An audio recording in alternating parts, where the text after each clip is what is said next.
Good afternoon, everyone. We're gonna talk about coagulation cascade. The coagulation cascade, also known as the clotting cascade, is a series of biochemical reactions that leads to the formation of a blood clot. Um, the coagulation cascade involves the activation of a series of clotting factors. Ang clotting factors po is pinoproduce ng ating liver. So, ang clotting factors is serine protease. Ang serine protease po is enzyme that speeds up the breakdown of another protein. And ang ating coagulation cascade is composed of two major pathways and the coagulation factors. There are 13 coagulation factors from 1 to 13. So, ang dalawang major pathways natin is the intrinsic and the extrinsic. So, magmi-meet sila sa common pathways. Pero before that, i-ano muna natin yung mga characteristics. Identify muna natin yung characteristics and kung ano yung mga pathways.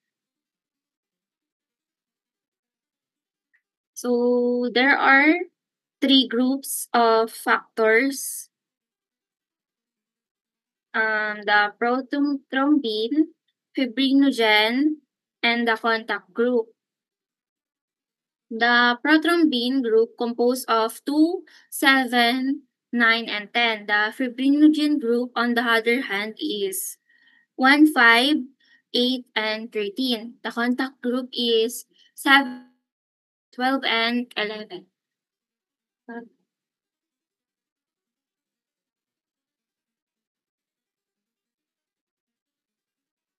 So this is the coagulation pathways. Extrinsic pathways, which compose of the tissue factors and 7. While the intrinsic pathways is composed of 12, 11, 9, and 8. The common pathways is 10, 5, 2, and 1. So, ang extrinsic pathway po is, based on its name, sa labas po siya. Ma-activate po siya by the tissue damage without the blood vessel na hindi damage.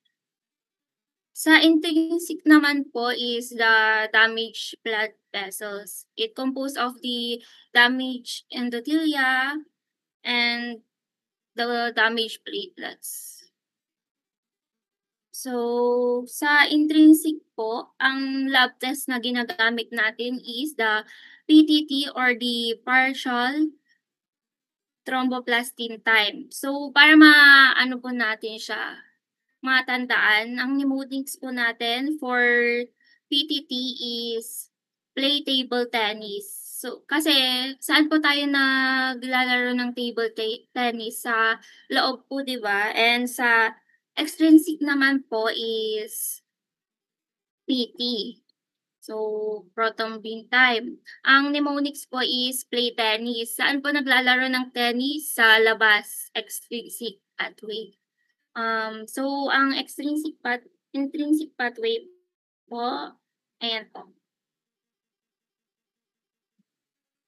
Mag-i-start po sa factor 12. Sa factor 12 po, ito po yung inactivate version, hindi pa po siya activated.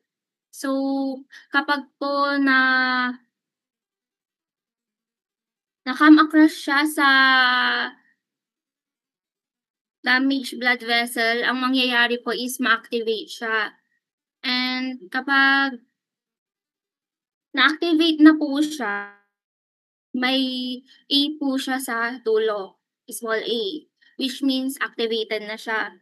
Ang activated factor 12 po, siya po ang mag-a-activate sa factor 11. And kapag na-activate po ang factor 11, i-activate niya rin po yung factor 9. Pero, kailangan niya po ng tulong ng calcium. Ano pong ginagawa ng yung calcium po, yung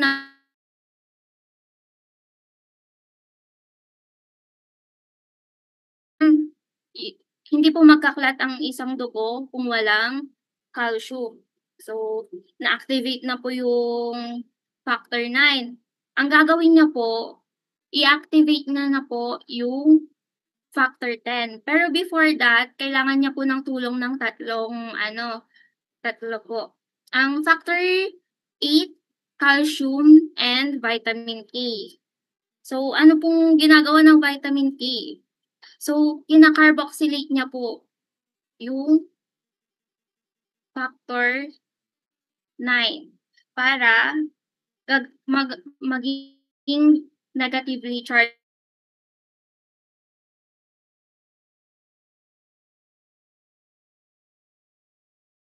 Way naman po, it composed of tissue factors and factor 7. Kapag po nag-meet yung tissue factor,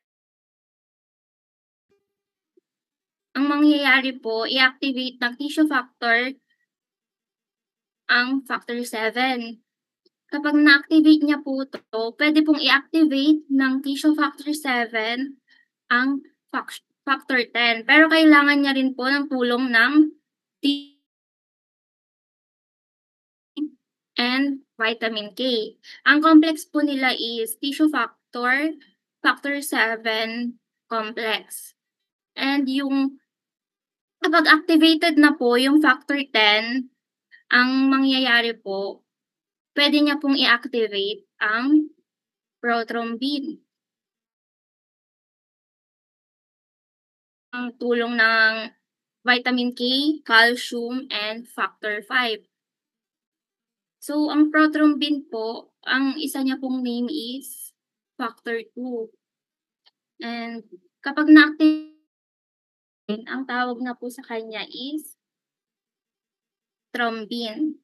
And yung thrombin niyang i-activate ang fibrinogen. Ang fibrinogen po is ang factor 1. Inactive po siya. Lahat po ng may ogen, OGEN sa dulo, it means inactive po. And pag naging activate na po siya, pag na-activate na po, ang magiging fibrin na po siya. Ang fibrin po, yun po yung nagfo-form ng clot. And bago siya mag-form ng clot, kailangan niya po ng factor 13.